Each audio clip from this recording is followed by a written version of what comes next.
नमस्कार दोस्तों, साथियों, मित्रों। दिल्ली पुलिस गई थी अवैध मस्जिद को तोड़ने। उपद्रवियों ने दिल्ली पुलिस पे ही आक्रमण कर दिया।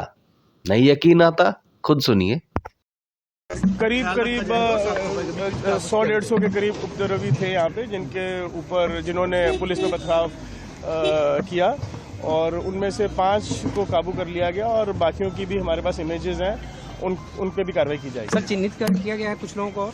बिल्कुल चिन्हित किया गया है, क्योंकि हमारे पास बॉडी वॉर्न कैमरास थे, वहाँ पे उनकी इमेजेस आई हैं प्रोटेस्टर्स की, स्पेशली जो प्रोटेस्टर्स में जो ये स्टोन पेल्टिंग कर रहे थे, लगभग जो कि इमेजेस में आ रहा है करीब 40-50 के करीब। सर, गिरफ्तारियां कितनी हुई है? 5 गिरफ्तारियां। 5 गिरफ्तारियां हुई है। डिटेन और कितने लोगों को किया गया है? उसके अलावा भी करीब 10 से 15 लोग डिटेन किए हैं, 5 गिरफ्तार कर लिए। गिरफ्तारियां आगे हो सकती है और आइडेंटिफिकेशन के बाद बिल्कुल आइडेंटिफिकेशन की जा रही है और further investigation inspector special staff कर रहे हैं सेंट्रल डिस्ट्रिक्ट के, और कॉन्स्पिरेसी का एंगल भी देखा जाएगा। करीब अब मौलाना शहाबुद्दीन रिजवी बरेलवी के बयान से पहले ये जो आपको फोटो में दिख रहे हैं, ये प्रीत सिरोही जी हैं। ये याचककर्ता हैं। इन्हीं ने कागज और सारे कॉन्क्रीट एविडेंस उपलब्ध करवाए जिस पर ये कार्रवाई हुई। सुनिए। जब मैंने दरगाह फैज़ इलाही कॉम्प्लेक्स के ऊपर रिसर्च करनी शुरू की तो मैंने उसमें पाया कि यहाँ पर पब्लिक लैंड के ऊपर कब्जा करके बारात घर बनाया हुआ है और डायग्नोस्टिक सेंटर बनाया हुआ है, डायलिसिस सेंटर बनाया हुआ है, एक क्लिनिक वहाँ चल रहा है। बाद में पता लगा मैटरनिटी सेंटर वहाँ पर चल रहा है, पार्किंग वहाँ पर चल रही है और बहुत सारी कमर्शियल एक्टिविटी हो रही है। तो जब मैंने उस ज़मीन की मतलब ऑनरशिप की जाँच की तो मुझे पता लगा कि इसकी ऑनरशिप MCD के पास है, इसकी ऑनरशिप जो है PWD के पास है, जिसमें 2512 स्क्वायर मीटर जो लैंड है PWD की है, 36,428 स्क्वायर मीटर लैंड जो है वो MCD की है। उसके बाद मई से लगातार अक्टूबर तक हम चिट्ठियां लिखते रहे MCD को, पर MCD ने उसके ऊपर कोई कार्रवाई नहीं की। फिर अक्टूबर में जाकर उन्होंने एक सर्वे किया और सर्वे की रिपोर्ट में ये क्लियर हो गया कि जो दावे हम लोगों ने किए थे वो पूरी तरह से सत्य हैं और वो पब्लिक लैंड है, वो गवर्नमेंट की लैंड है।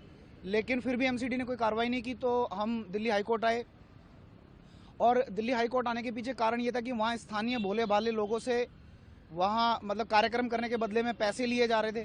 सरकारी ज़मीन पर कार्यक्रम ऑर्गेनाइज करने के भी उनसे पैसे वसूले जा रहे थे। तो दिल्ली का हाईकोर्ट जब हम आए, हमारी पिटीशन में जो हमने मतलब मैंने डॉक्यूमेंट लगाए, वो डॉक्यूमेंट पूरी तरह से सत्य पाए गए। उन डॉक्यूमेंट में इतनी जान थी कि चीफ जस्टिस ने 3 महीने का समय दिया इस अतिक्रमण को हटाने के लिए और MCD को डायरेक्शन दी कि आप मस्जिद कमेटी को सुनेंगे। मैनेजिंग कमेटी को, वक्फ बोर्ड को MCD ने सुना भी। उन्होंने अपना लिखित रिप्लाई वहाँ फाइल किया और उसके बाद भी उन्होंने भ्रामक जानकारी समाज के अंदर फैलाई कि हमें ना वक्फ बोर्ड को सुना गया और ना ही मैनेजिंग कमेटी को सुना गया, जबकि दोनों को सुना गया। दोनों के लिखित दस्तावेज MCD के अधिकारियों ने माननीय दिल्ली हाईकोर्ट में प्रस्तुत भी किए। उसके बाद वो पिटीशन लगाकर आ गए, वो अपोज करते रहे। उनकी पिटीशन में कोई ऐसा कागज नहीं था जिस बात से ये साबित होता हो कि ये इस लैंड की ऑनरशिप मैनेजिंग कमेटी या वक्फ बोर्ड के पास है। और उसके बाद इन्हें कोई स्टे नहीं मिला।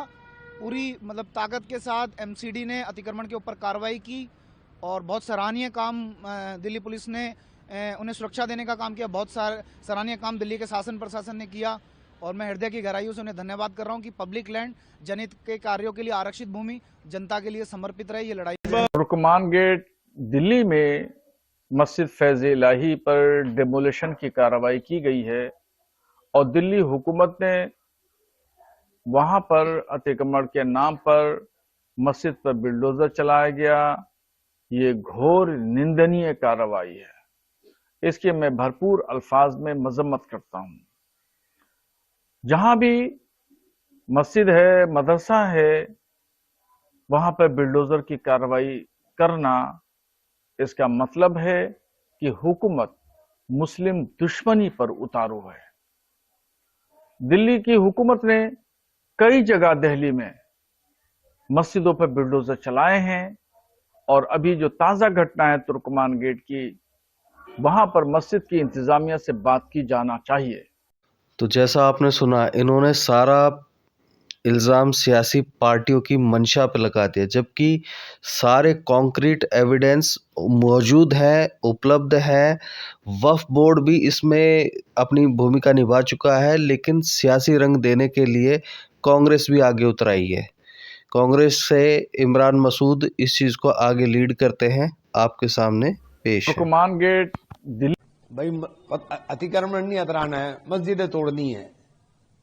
मस्जिदें तोड़ेंगे, कितनी मस्जिदें तोड़ोगे भाई? अतिक्रमण के नाम पर आप मस्जिदों को तोड़ोगे, मदरसों के ऊपर बुलडोजर चलाओगे, यही तो देश में चल रहा है। आप इससे नफरत फैलाते हो, आप इससे नफरत फैला करके अपना राजनीतिक एजेंडा चलाते हो, क्योंकि आपके पास, आप में इतना दम तो है नहीं कि बांग्लादेश में हिंदुओं का कत्ल हो रहा है उनको जवाब दे दो। आपके अंदर इतना दम नहीं है, क्योंकि आपका धंधा चलता है, आपके मित्रों का धंधा चलता है। अडानी की बिजली काट दीजिए, बांग्लादेश का इलाज हो जाएगा, लेकिन आप नहीं काटोगे। आपके ऊपर फर्क नहीं पड़ता कि कौन हिंदू मर रहा है कौन नहीं मर रहा है। बंगाल का इलेक्शन आपको निगाह में है, वहां की नफरत आप बंगाल में बुलाने का काम कोशिश करोगे। लेकिन हम कहते हैं इतने कायर और इतनी डरपोक सरकार शायद पहली बार हो कि बांग्लादेश जैसे मुल्क के सामने हम बोलने की हिम्मत। भाई अतिक्रमण, देखिए वो ज़मीन जो है 123 प्रॉपर्टी में आती है और ये तुर्कमान गेट का मसला है। और ये मस्जिद है, मस्जिद के बराबर में जो ज़मीन है वहाँ पर किसी टाइम में जगह थी और वो वक्फ की ज़मीन है। जो 123 प्रॉपर्टी है, 123 प्रॉपर्टी का ये हिस्सा है, गलत तरीके से तोड़ा गया। और ऐसे ही ये लोग पूरे मुल्क के माहौल को ख़राब करना चाहते हैं, दिल्ली के माहौल को ख़राब करना चाहते हैं। कोई भी एक आदमी आता है और ये कहता है कि ये जो है मस्जिद बराबर में, मस्जिद के बराबर में या मस्जिद अवैध बना रखी है, ईदगाह अवैध बना रखी है, और उसको एमसीडी तोड़ देती है।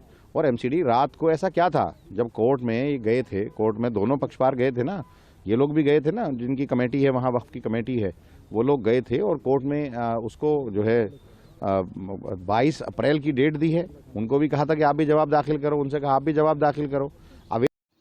तो आपने साफ साफ सुन में समझ लिया कि वक्फ बोर्ड व कमेटी कोर्ट में अपना पक्ष, वक्तव्य व अपने साक्ष्य पेश कर चुके।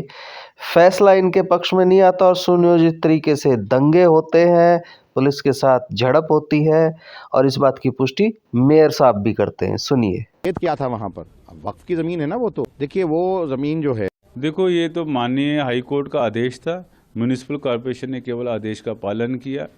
रामलीला ग्राउंड पे अवैध कब्जा था जिसमें बैंक्वेट हॉल चल रहा था, तो उसको हटाया गया और कोर्ट का जो भी आदेश होगा उसका पालन सख्ती से होगा। आगे का क्या प्लान है सर? क्या अभी ये पूरा हो चुकी है ड्राइव? देखो जितने भी अवैध निर्माण हैं सब हटेंगे। मैं सभी लोगों को आपके माध्यम से कहना चाहता हूँ, कहीं पर भी नरमाई नहीं रखी जाएगी। पत्थरबाजी भी हुई सर? देखो जब सरकार काम करती है, हम तो जनहित की बात करते हैं, मगर उसमें क्या होता है कई बार एंगल बदल देते हैं कुछ धार्मिक लोग, सामाजिक लोग एंगल बदल देते हैं, लोगों को गुमराह करते हैं, अफवाहें फैलाते हैं, तो कई बार ऐसी घटनाएं हो जाती है, मगर इन चीज़ों का हम पर कोई असर नहीं है। हमारा मानना ये है कि दिल्ली को साफ, सुंदर और हम स्वस्थ बनाएं। आगे सर रामलीला मैदान में इसको मिला लिया जाएगा? ये पार्ट है रामलीला ग्राउंड का, तो मिलाना क्या है, ये तो